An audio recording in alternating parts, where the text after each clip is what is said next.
William, now the Duke of Cornwall and Cambridge, rushed to Scotland yesterday alongside other royals as the Queen's health deteriorated.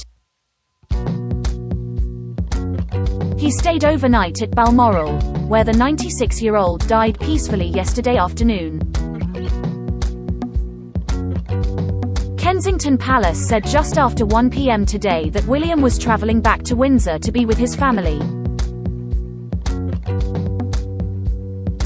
Kate, now the Duchess of Cornwall and Cambridge, remained at the couple's new residence Adelaide Cottage to look after Prince George, Princess Charlotte and Prince Louis on their first full day at their new school. William, who is a Privy Counsellor, will attend the Accession Council tomorrow, which will formally proclaim Charles as King.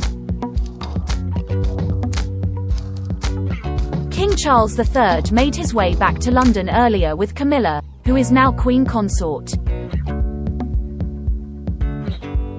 William flew to Scotland on Thursday with Prince Andrew, Prince Edward and Sophie. He was seen driving the Duke of York and the Wessexes through the gates of Balmoral at around 5 p.m. It came as the palace issued a rare health update saying doctors were concerned for the Queen and that she remained under medical supervision. Charles, Camilla and Princess Anne were already in Scotland and arrived at the private royal residence earlier that day. Prince Harry, who is in the UK with Meghan Markle as part of a Europe trip, travelled north of the border separately and made it to Balmoral at about 8 p.m. Buckingham Palace announced the Queen's death in a statement at 6:30 p.m., prompting an outpouring of grief. World leaders paid tribute to the head of state, while a 1,000-strong crowd gathered outside Buckingham Palace. Flowers have been left outside the London royal residence as well as Windsor Castle and Balmoral. The Duke of Sussex, who is understood to be staying with the Duchess at Frogmore Cottage, was the first royal to leave Balmoral this morning, followed by Charles and Camilla.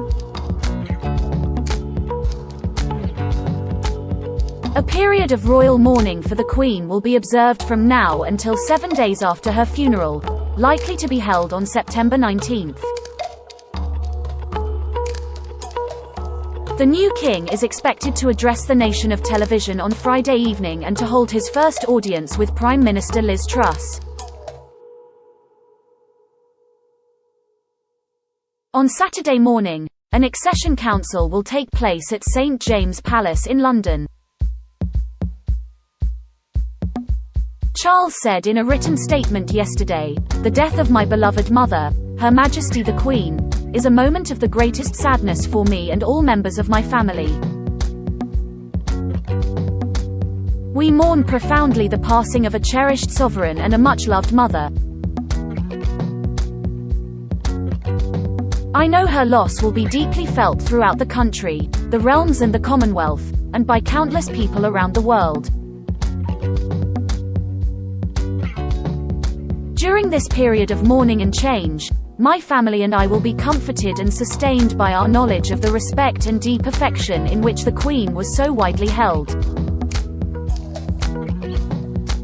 The Queen dedicated her life to royal duty and celebrated her Platinum Jubilee milestone of 70 years on the throne in June." Related articles: Prince Harry's lonely departure shows clear distance with family. King Charles and Queen Camilla leave Balmoral as they jet to London as news of the Queen's death was announced. The tears came. Queen Consort Camilla had no expectations of being loved by public. Queen was still working day before her death.